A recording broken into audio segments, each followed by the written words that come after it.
and gentlemen, welcome to Intelligent Vision. Today we would like to introduce you to the fascinating realm of self-photography. Our analysis will focus on an interesting piece by Albert St. Southworth from 1848. During the course of the program, we would like to present you the different dimensions of the photograph. We will give you an art historical approach, a psychological analysis, and also an analysis of recent self-photography in the age of new media. What was immediately struck by when looking at this photo was the sense of vague melancholy, the sense of emotiveness that I viewed as not really confined to the 1840s at all, but as something that we could very definitely relate to in a modern 21st century context. Yeah, true. I think there's actually not that much different from self-portraits we could find at internet galleries like, well, let's say MySpace or Facebook. True, and perhaps these two types of photos are equally self-indulgent as well. As you can possibly see through this photograph. I think actually what defines a self-portrait is some aspect of introspection, or let's say the pretense of it. True, I don't think that they're necessarily supposed to be communicated or seen as meant to be communicated, but rather as indicative of some sort of inward mental activity, as something very definitely in the private sphere. And in this respect, I think they're very paradoxical, because on the one hand, they're supposed to represent the private sphere, but they're meant for being exhibited in a public context. So, for example, these people that put these photos on MySpace, they know other people will see them, other MySpace users. And the same goes for Southworth, is he took this in a very private context. But I think you wouldn't be surprised at all to now see this portrait in a gallery. Yeah, that's actually true. And I mean, the eyes are not directed towards the camera, which shows some kind of separateness to the outside world. However, I still think that we will find some pictures where there is actually a direct eye contact with the viewer, as we will show you. Yeah. And so do you think this gazing directly at the viewer means something? I mean, in your opinion, or? Well, I'm not sure about this. I mean, apparently there is some aspect of confrontation in this picture present. So, but I'm actually really unsure why this is the case here.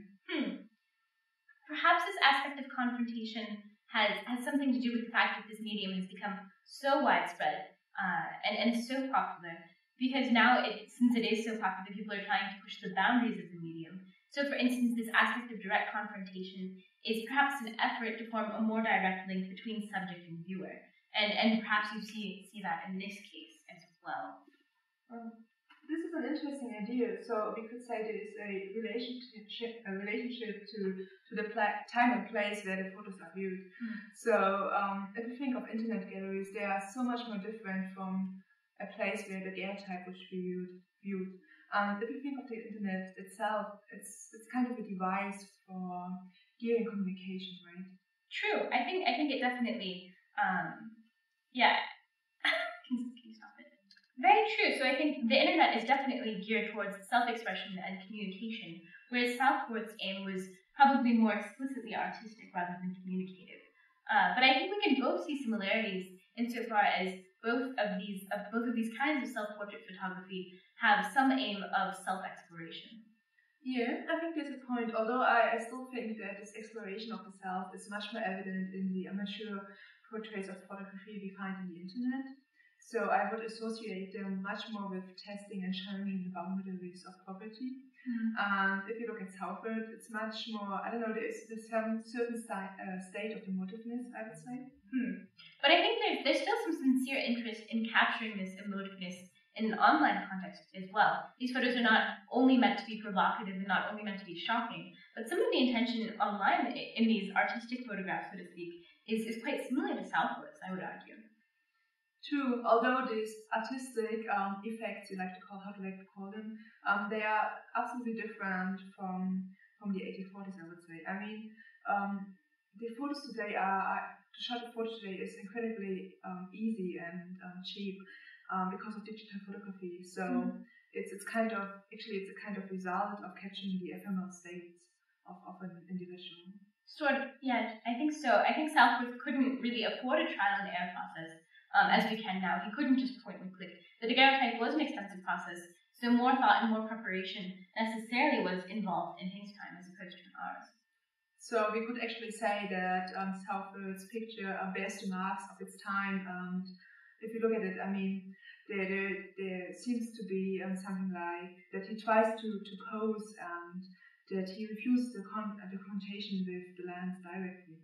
So but despite this, I think we can view something enduring and something very human about this expression of his, something we can connect to photographs that we also see online now.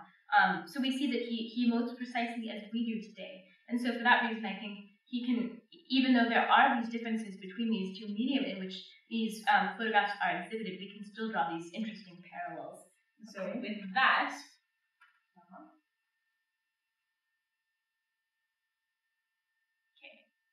and I have to close.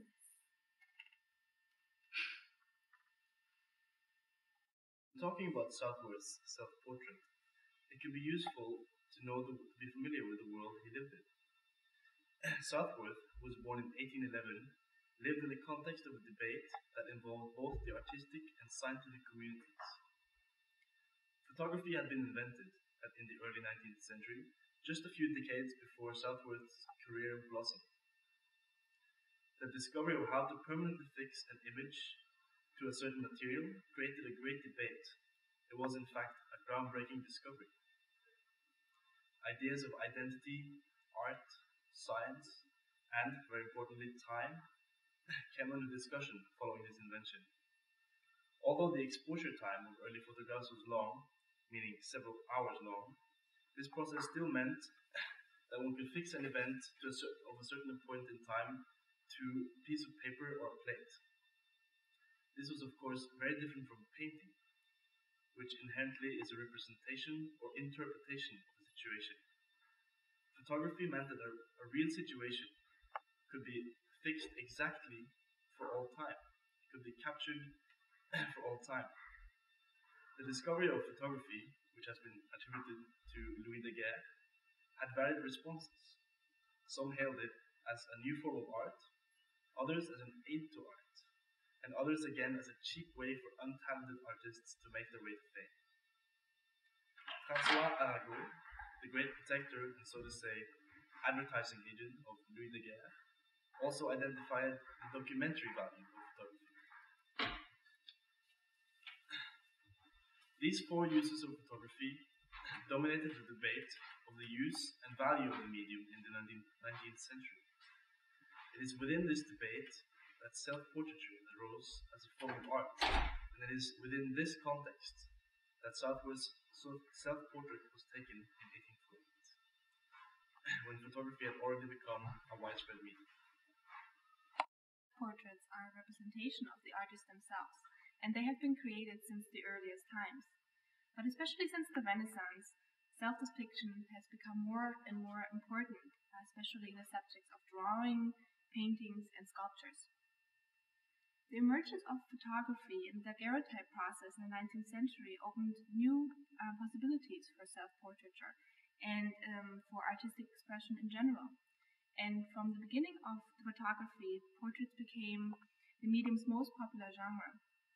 Capturing the trace of reality and mortality of the body was something that Albert Sands Southworth and his colleague Joshua Johnson Holmes were very fascinated with. And they were considered as the great masters of photography in America. And they partnered up and opened a daguerreotype studio in Boston and worked there from 1843 until 1863. And they openly distanced themselves from the mass production of photography and actually considered themselves as true artists and superior artists. And their main aim was to produce high-quality daguerreotypes, portraits for high-quality people. So their customers went from local gentry to American political and intellectual elite. To that end, they set up a shop in the smart part of town with a spacious top-floor studio and with an enormous skylight. And Southworth and Holmes